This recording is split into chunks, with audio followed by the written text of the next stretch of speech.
Good afternoon, everybody. Hope you guys are doing well on this Sunday. The Seahawks had another practice today. This is practice number 15 of the training camp, and we got a pretty decent chunk of information, mostly injury stuff, but not entirely. There's definitely some stuff that happened on the field that I think is going to be compelling for Seahawks fans, so we're going to go ahead and take a look at what the beat reporters have told us earlier practice today, so it's long over. Please click the thumbs up button on this video, subscribe if you're new, click the bell for notifications, become a channel member for $2 a month. Those are the best ways to support the channel. Check me out over on BleacherReport.com and the Bleacher Report app, uploading videos all season long this year, as well as a weekly stream. Check that all out. Okay, let's take a look and see the information that we were given by the beat reporters here. Starting with Bob Condotta, coming in with some injury stuff. So Oluwatimi did not practice today. No sign of him, and that persisted as the day went on. Again, McDonald did indicate that he was probably going to miss a day or two, so this is not surprising. But in his absence, it sure seems like nobody else is really taking the starting center job away from him. Sure seems like Oluwatimi, he's got it. At this point, it would take something pretty biblical for him to not be the starting center, but he did not practice today. Some shakeups on the offensive line included Bryce Cabledew playing over at left guard with the second offense, and Lomia playing left guard with the threes. So that's kind of interesting. Again, I think that the most likely outcome here is that Haynes is your backup left guard, and that Lomia becomes your backup right guard. And that way you can have kind of an even spread of offensive linemen. You can have your, you can go too deep at every position. Obviously, some positions you're less thrilled about what you have than, for instance, I think you're feeling at this point pretty darn good about having Mike Gerald backing up one of the tackle spots. You might be feeling a little less good about having somebody like Sundell backing up the center spot, but you can at least nominally go too deep. I do find it interesting they keep putting Lomia at left guard. This is not the first time I've heard about this. I don't really think that's part of his skill set. I would much rather try somebody like a Haynes or even maybe a Jalen Sundell at left guard, because Sundell is actually pretty athletic. I think there might be a little something there. But they're mixing and matching stuff, which is their right. We are still about 4 weeks away from a regular season game. There's still time to figure this stuff out. But hopefully, as time goes by, we get to some actual conclusions. All right, more from Condotta here. Ernest Jones still absent, which was expected. He's in Georgia handling his father's funeral situation. Not anything particularly surprising there. So nothing really new on the injury front. We did have one player sit out practice today, Ken Walker. He sat out, but was on the sidelines and didn't appear to be injured. There didn't seem to be any problems. He just wasn't practicing. The belief from Condotta and a couple others that I saw is that it was probably a day off after he did a lot of work on Saturday. Walker at this point is a veteran. Walker is someone that has shown a propensity to get injured. If there's anybody who needs to take practices off, it would be players like him. And we're not worried about it because we know he's going to be there and he's going to be delivering for us when we need him on the football field during actual games. Other than maybe players like Jonathan Hankins. Those guys might need days off a little bit more than Walker, but other than that, I don't think there's going to be any real objection there. The important part is it seems like he's pretty healthy right now. Okay, so some of the things that actually happened on the field, not really related to injury. We had a very dominant rep from Boye Mafe. This was one of the highlights of the day. In the one-on-one pass rush drill, he ran right over Josh Jones on a bull rush. And Josh Jones is a big guy. Like, it'd be one thing if you beat him with speed. It'd be one thing if you beat him to the outside because Josh Jones is a little bit of a slower guy. But to go over him, I think, is pretty notable.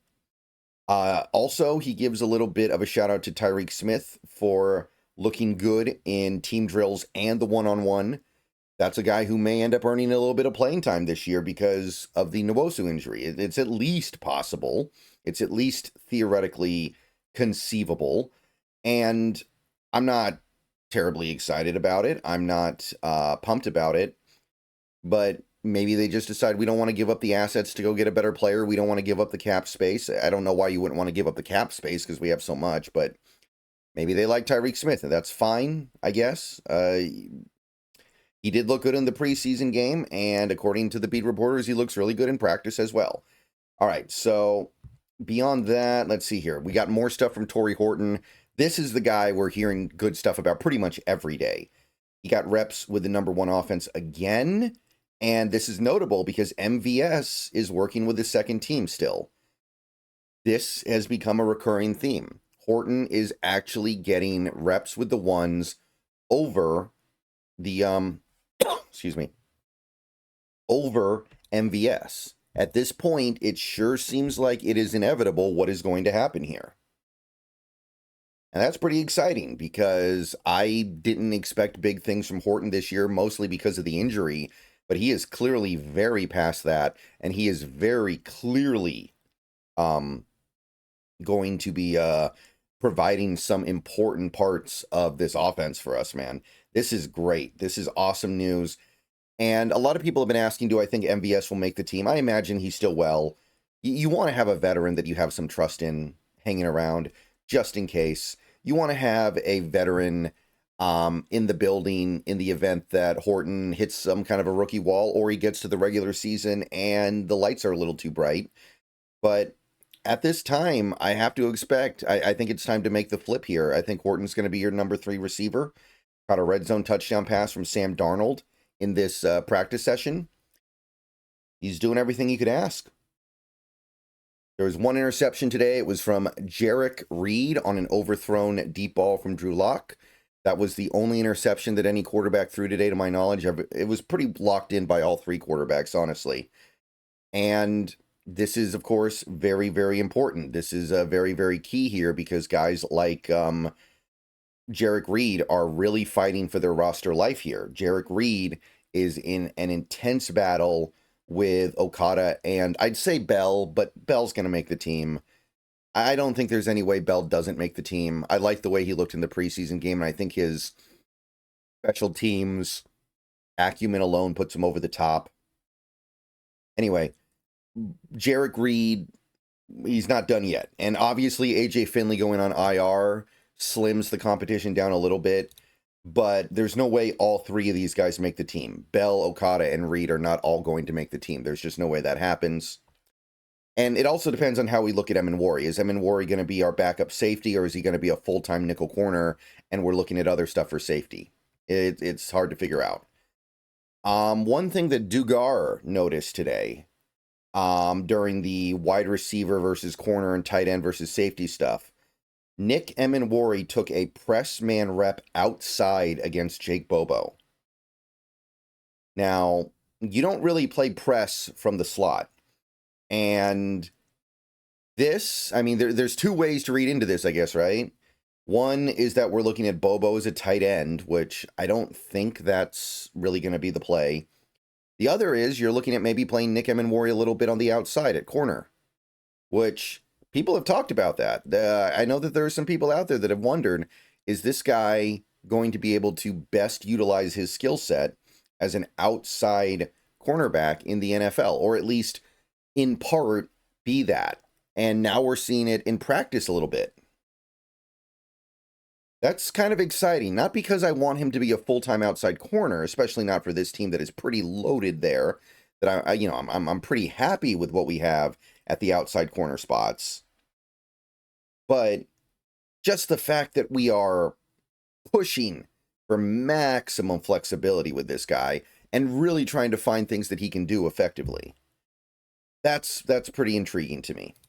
And more on that a little bit later, by the way. That was not the last time we heard something about this. One of the highlights of today was Elijah Arroyo, one-handed catch. Excuse me. Sorry, guys. Jeez. It's on the Seahawks official X account. Go check it out if you want to. But, yeah, he made a really nice one-handed catch. I'm not going to play the video on my video here, but you can go check it out if you want to. Dugar says, speed really been showing up too. Tough guy to run with, which, I mean, I've heard mixed things, right? There have been some people who have gone to practice and said this guy looks slow. There have been some people who have said, hey, he looks fast. He looks like he's a lot faster than he was at Miami. And that's kind of the hope with him, right? That he is faster than he looked at Miami. Because at Miami, he looked like a 4.67, 4.69 type of guy. And some people are saying, no, he's actually a 4.5 guy. He was just injured. And that's going to go a long way in determining whether or not that pick was a good pick. So that's, at the very least, he can play. Even if he's not that fast, seems like he can at least play, which is great. We'll see if he ends up being able to push beyond just something like that. Oh, my bad. Dan Viennes had a couple of observations later in the day as well. I think that this kind of speaks for itself at this point, because everything we're hearing indicates that there's really not much else the team is even thinking about doing. But he talks about how Anthony Bradford looks like he's going to be the starting right guard. He's taken almost all the first team reps in the last week and a half. McDonald said he would like to make a decision after Kansas City, but it's going to be hard to make that decision when you're giving him all the starting reps at the position. And at this point, Christian Haynes is not even in that competition anymore. It's between Bradford and Sundell, I guess. Not even Lomia, because Lomia keeps getting work on the left side now. But looks like Bradford has it, maybe more by default than anything else, which is unfortunate, but it is what it is. And I'm interested to see what Bradford can do, because I know how talented he is. I don't know if that talent will ever manifest into something better than just a mildly interesting football player that is too inconsistent to trust. But I am definitely willing to see how this plays out. And let's see, what else do we have here? From Dan Viennes. Haynes, according to McDonald, is still in it in the competition at right guard, but I'm not seeing him get any first team reps. So that kind of goes back to the thing we just said about Bradford. If he's not getting reps, how can he possibly be in a realistic competition for the starting spot? And here's a very interesting thing that he observed at the end of the day. Was intent on focusing on Drake Thomas and Pat O'Connell at inside linebacker today with Jones away and Knight still out. But when the first team defense took the field, it was Thomas at Mike and Emmanwori at Will.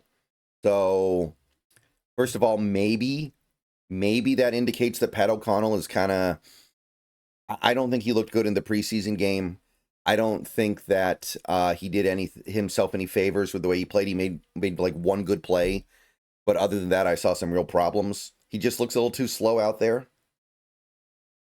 And it's also interesting that it's Thomas at the mic, right? Because I think of O'Connell as the mic and Thomas as the Will. So maybe they're just trying something different here.